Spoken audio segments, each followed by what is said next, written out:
Good morning and welcome to OSW Daily. Thank you for joining us this morning. If this is your first time coming across the channel, I hope you stick around and you like the conversation we're about to have. So what do we do here at OSW Daily? We discuss the topics that everyone's talking about, work related, and we bring on industry experts and thought leaders to discuss those and sort of to chat around various topics. So that's what we do each day. So who am I? My name is Steve Todd. I'm the founder of Open Source Workplace. I'm also the global head of workplace at NASDAQ. I encourage you to go and check out our website, www.opensourcedworkplace.com. So what are we going to talk about today? So today we're going to talk about workplace of the futures. That's not workplace of the future, workplace of the futures. What does that mean? We're going to dive into that.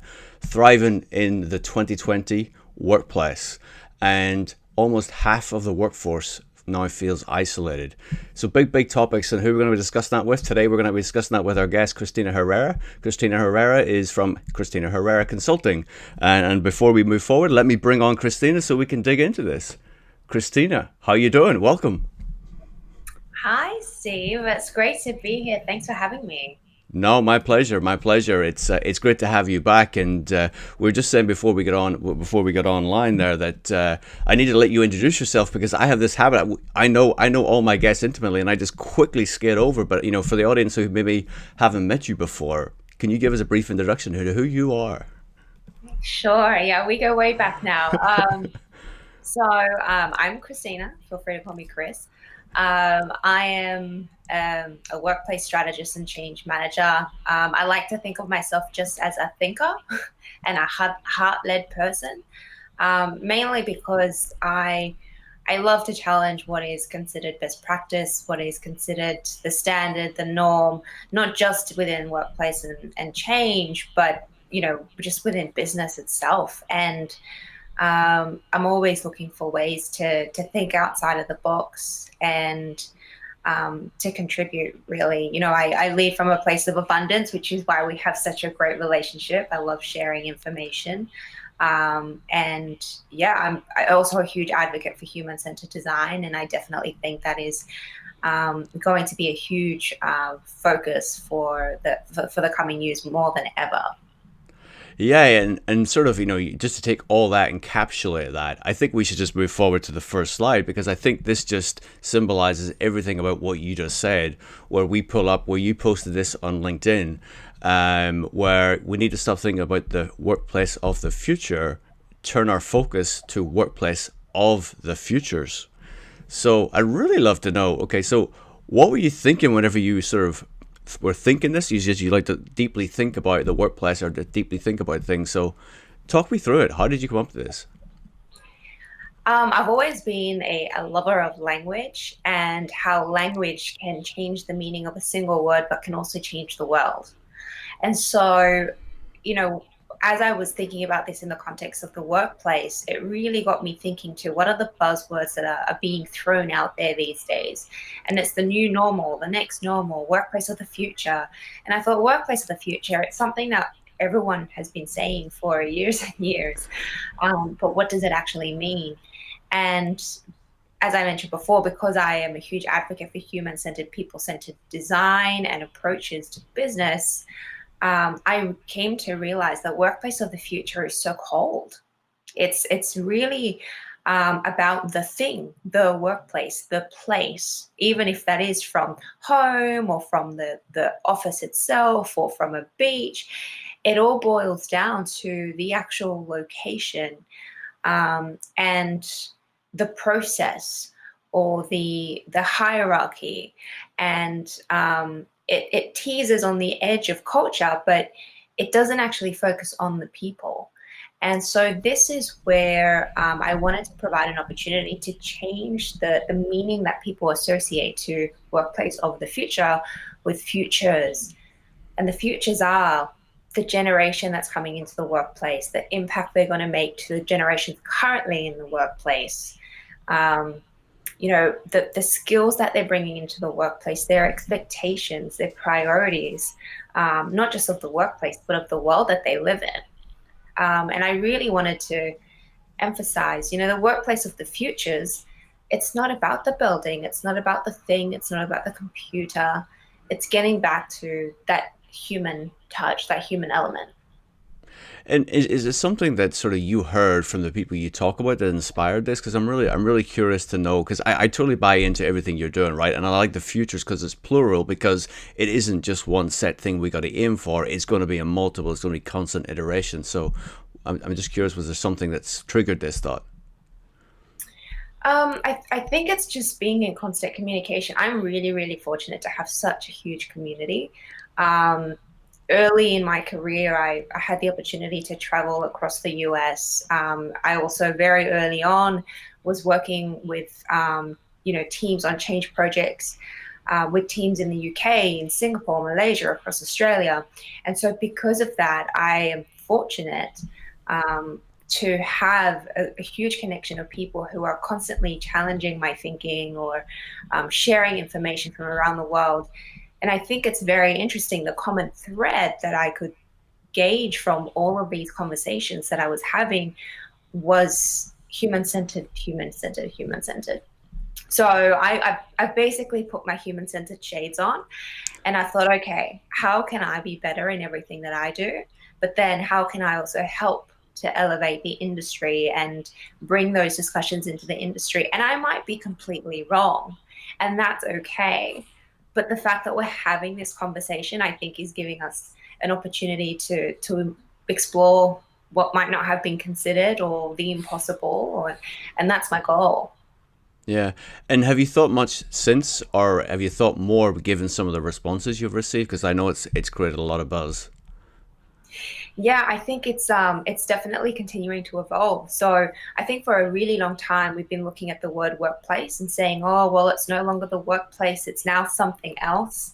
It's the place of the futures, or it's where we do our work.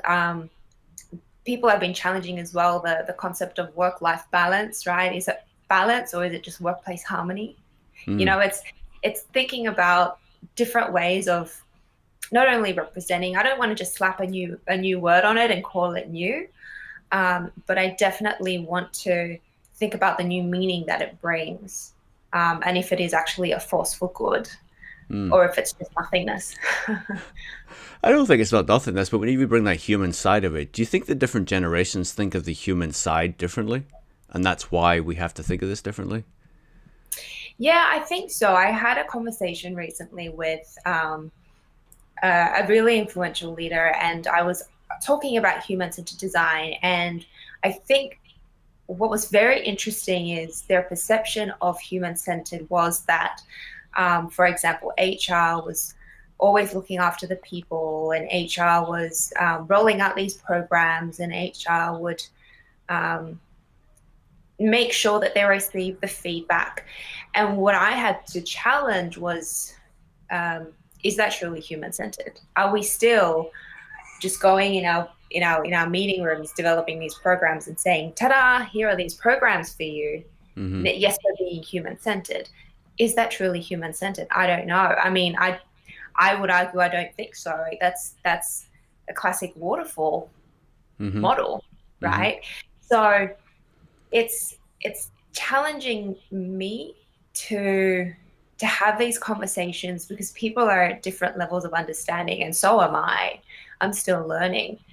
um, I definitely think different people in organizations at different levels or tenures in their career are going to think about this differently. I have heard someone push back and said, oh, you young people, you just want to have your way, you want to have your say, you want to tell us how we do our business. And at first I sat back and I thought, oh, what? That's not what it means to be human centered. It means, we need to have cooperation between us. That's what it means to be human centered. Like, we Mm. need to find our middle ground. You have maybe one perspective that I might consider extreme. I have one perspective that this person considers extreme. Let's find the middle ground. So I think that's the whole point of human centered. It's not meant to be perceived as a radical idea, but I think working with the populations we have in the workplace today, in as at work, um, I think that's where we have an opportunity to find out what human centered means to different people as well. Yeah, and I think it's good to get pushed back because, in essence, it's important to understand the different concepts, the different thoughts, because that's all part of the process, right? And it's great that you do put this out there so that we can actually see, okay, what are the alternative ways to think? Because I think we each have to challenge ourselves to find those people that think differently, that are different, so that we can better understand what that human centered means. And given what you said to me, then I think it's fair to assume one, that every company's human centeredness, if that's even a word, is going to be different, right? And is going to continually evolve as the people or as those companies change over time as well. Yeah, I think you're spot on. I think a lot of it kind of leads to some of the conversation where we're having as well throughout this podcast is um, the level of human centeredness. I don't even know if that's the right term now. I'm just like, We can just make up a word. It's okay. It's all right. yeah, we just made up, It, we you just made know. up a word. But I think that level is highly dependent on how comfortable people feel to contribute their ideas in an organization.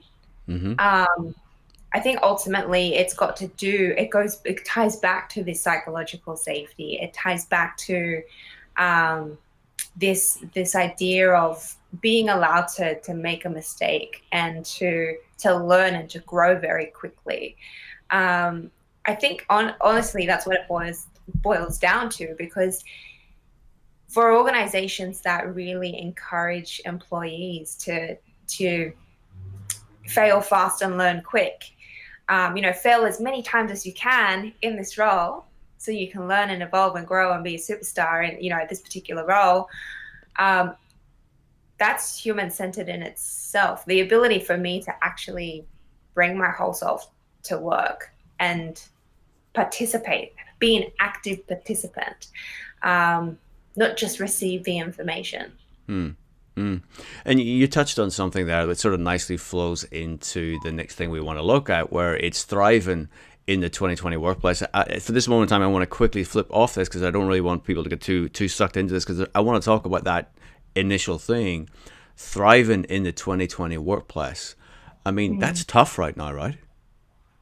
It is, yeah. I think thriving is a really interesting word because it just implies a certain level of success and happiness. Mm-hmm. And thinking about it in the context of 2020, I think everyone's just been through so much trauma, socially and in their own personal lives, that um, it almost seems like a I don't even what's the word that means, God, I can't even remember. An oxymoron. It seems like an oxymoron It to does. put It does. Right. living in 2020 in the same sentence Right, almost. right. I know, I know, I know. I hear all the time, and I ask people openly, "Do you feel you're thriving, or you're being successful, or you're progressing in this year?" And I've yet to hear somebody saying, "Yeah, actually, I really do feel like I have." So I just find it really interesting. It caught my attention. Let's just say that when we looked at the title, and then it's like, is it possible working remotely? So I think that's a different thing we have to sort of think about. So working remotely, and whether it's 2020 or whether it is in the longer term, many folks want to work from home more and more, be it full time or be it in a hybrid approach. Do you think that in a sort of long term success for that individual, how do you think about that? Is that possible to thrive beyond 2020 if you want to work remote full time? I actually think this is more of a philosophical question, but I don't Of want to course. answer your question. So my one of my mentors, his name is Andrew Buteau, and he's out in Australia. And we talk about this quite a lot, the fact that there is so much unrest, and we're constantly battling with technology, new technologies from here and there, and um, issues at work and all of that. But it's inherently a human problem. Like we're compromising on our values too much, whether that be at work or within friendships or whatever that is. We are not focused enough on the needs of what we need as a human, and that's impeding on our productivity at work and our productivity in our Mm, families, whatever that might look like.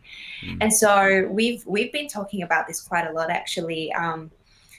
Almost like we are we're almost in it sounds a bit funny, but we're almost in like the Hunger Games, where we've all been given a certain role, and the goal is to do this certain thing and stay within this certain level. And the level isn't necessarily a kind of a caste system or kind of a hierarchy. It's more of this is what you're good at, or this is standard.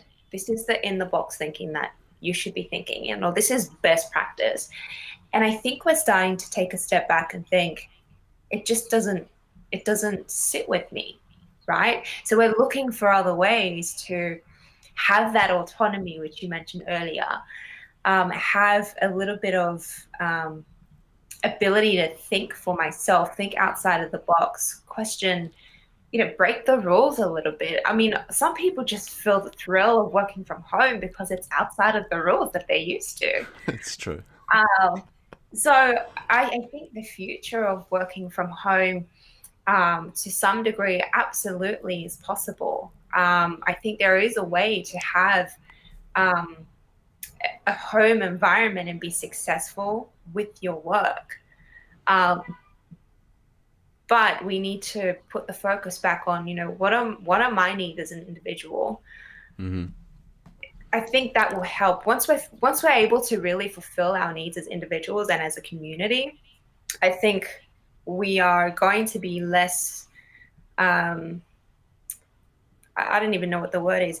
Probably trying to rock the boat a lot less because the need to rock the boat is not going to be there, right? When I was in house, working in house, not independently, I was always rocking the boat I all the believe you. time. I I believe was you. always rocking the bear. And it's because there were these rules that I felt were not well thought through, Mm. right? The rules existed because this is what we've always done. And the rules there existed because um, they had never tried out working from home, for example, right? Or one person took advantage of the system and ruined it for everyone. And so I would rock the boat and say, like, that it's not about that. It's about making people feel comfortable, making people feel successful, and feeling productive is just as important as being productive. Hmm. And Yeah. so coming back to, is it possible to work from home in the future? I do think there is going to be a level of flexibility where it's not called working from home anymore. It's not called working from the office. It's just like, Mm. So it's work. get your work done. Yeah, get your work Yeah. done. Or where do you think you'll be today? Or, do you need to meet up with anyone today? I think it's going to be focused more on like, just trusting you to do your best work. I mean, obviously it means that people need to have a certain capability and understand how to do their work independently, Right. and also recognize when they can't do their work independently and need that help. But again, it comes back to feeling safe enough to say, I actually need the support. Yeah, and there's a couple of things that you said that I think it's important to sort of acknowledge and sort of talk about. So it two things come to mind. One is I think age and experience comes down to how people perceive these different things, right? I think most people would acknowledge younger folks probably want to be in the office because they want to learn, they want to progress. The other generations, I gotta be careful with my words. I don't want to upset myself here because I fall into different categories than that. So it's like different situations, right? Different home life, different type of environment that I live in. So therefore, I have a different opportunity to me. So it's like Yeah. then, but then how does an organization, as an organism, sort of look at that and manage that so that there is the ability of transfer of knowledge and sort of people can develop. And then the other side of it is when we talk about that autonomy, it is important but again, it's important to understand the autonomy, but then we can't let it be detrimental to the development of the individuals and then also the organizations. There was one other thing I had, and it's just gone out of my head, but It'll come I'm back. sure it'll pop back. It'll pop back. I'm sure. But yeah. So I mean, taking that thread and running that along about working from home and being and developing that. When we move into this other article, which was saying almost half of the workforce now feels isolated. So we've kind of went from, okay, so what is the workplace of the futures, and what does that look like? And then we're talking about how people can thrive working from home and what people want. But then, and most Mm. people will acknowledge, A lot of people want to work from home full time. A lot of people want that hybrid workplace. A small percentage want to be in the office all the time. But this article said 46% of people feel isolated. It's almost Yeah. as our good friend Mike Petresky always says, it's a workplace paradox, right? It's where you're getting different things offsetting each other. So I don't know what the answer is. Do you?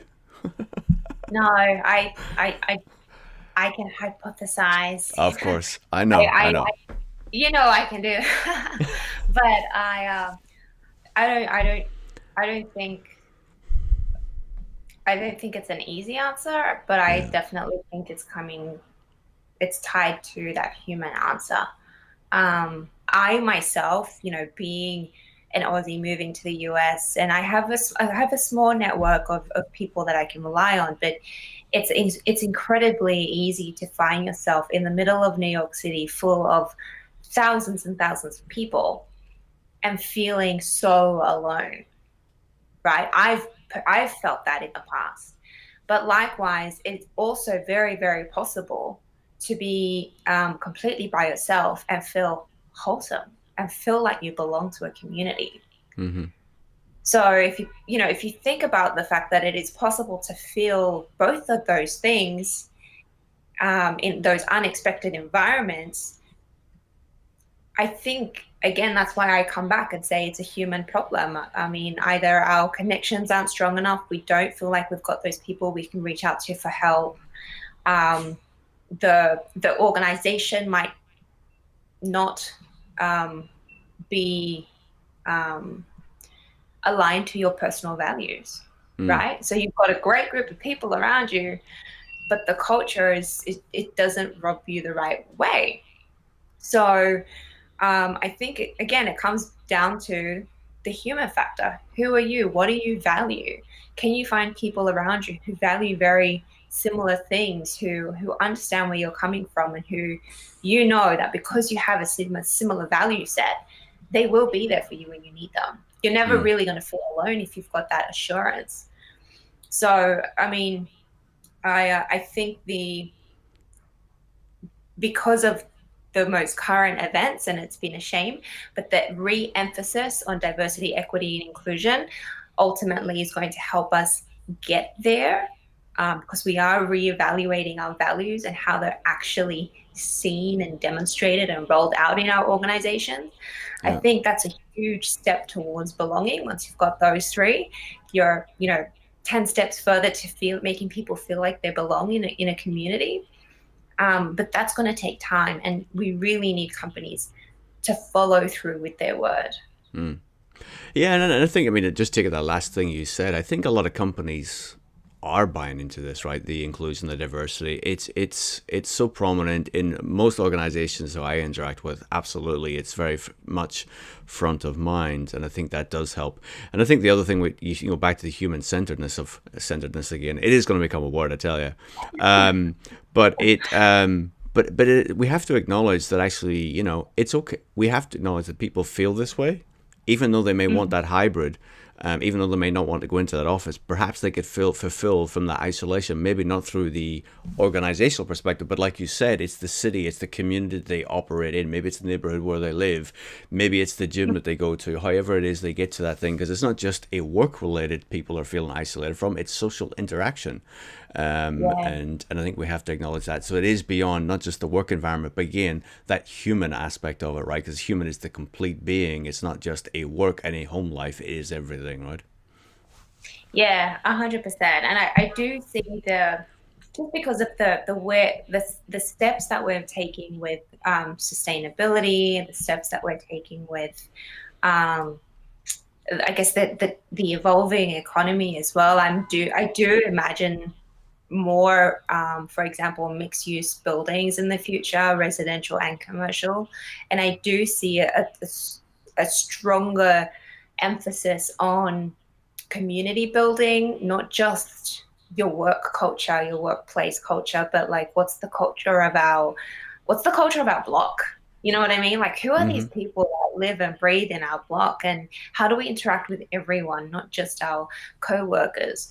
So I am seeing a little bit of a shift already, but I think New York is a very interesting playing ground. So I'm unsure how that's going to roll out in New York. Yeah, so I mean, so taking what you just said there, then, so do you think there is an opportunity for, be it apartment buildings, be it whatever, is to create a work environment within their apartment building for their tenants? Is that what you sort of you're thinking? Yeah, I mean, I'm seeing a little bit of both. I'm seeing both, buildings split into, residential on the top, for example, for anyone kind of looking to I guess move into this building, Yeah, and then business owners having a floor or two on the got bottom, it. right?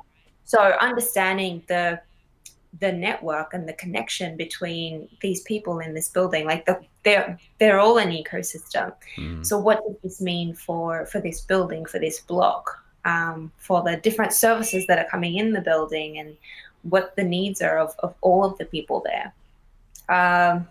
But more and more, I'm also seeing, when I was searching for apartments, all of these buildings with these mini co-working spaces as a common space.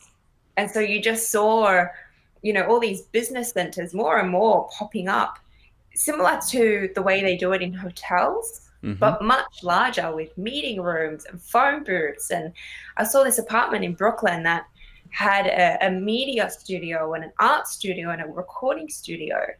And it was just so all of their residents could come down and do the work that they had, whatever it was. Mm. So it was almost like a mini ecosystem of just random people from around the world living in this building, developing their own culture.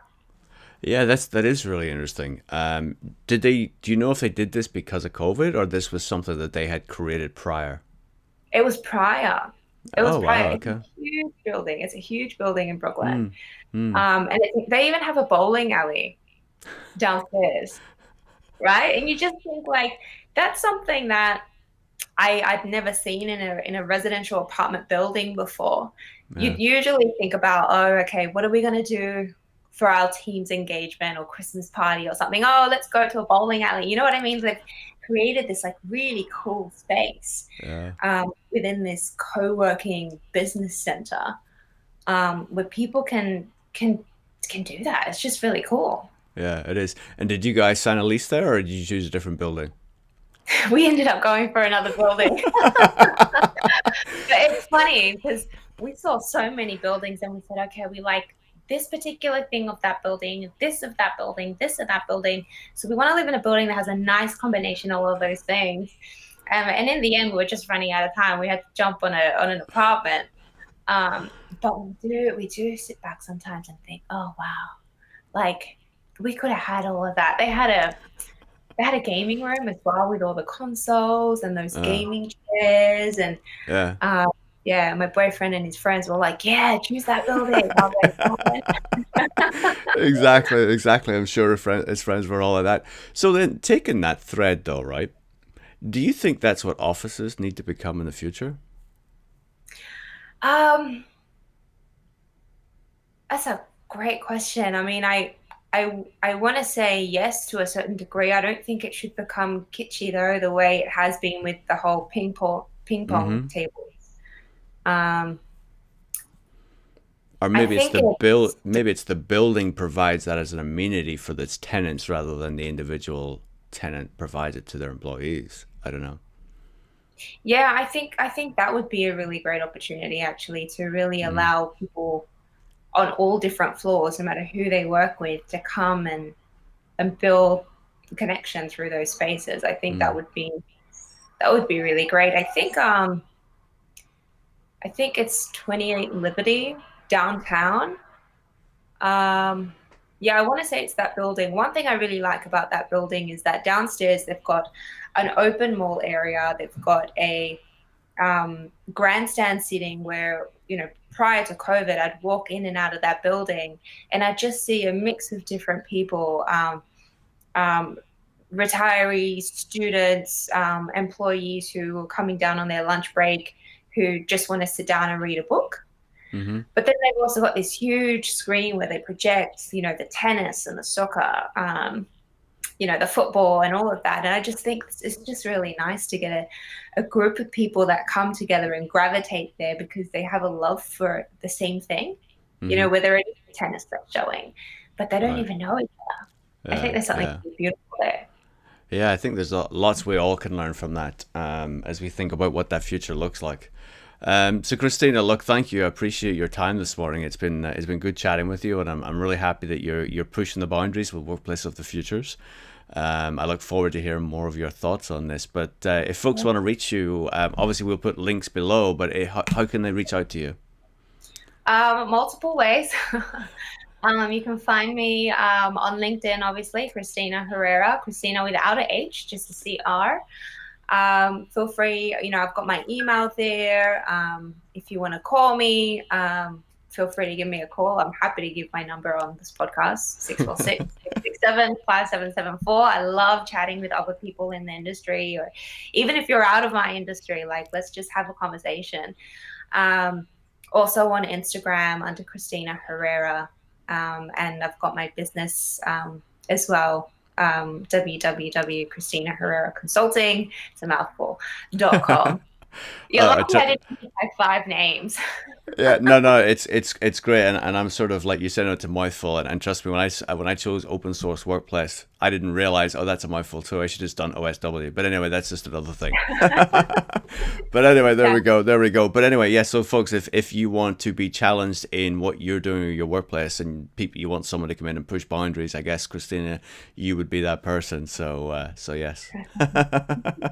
It's been All right. great. Thanks so much, Dave. No worries. Take care. I'll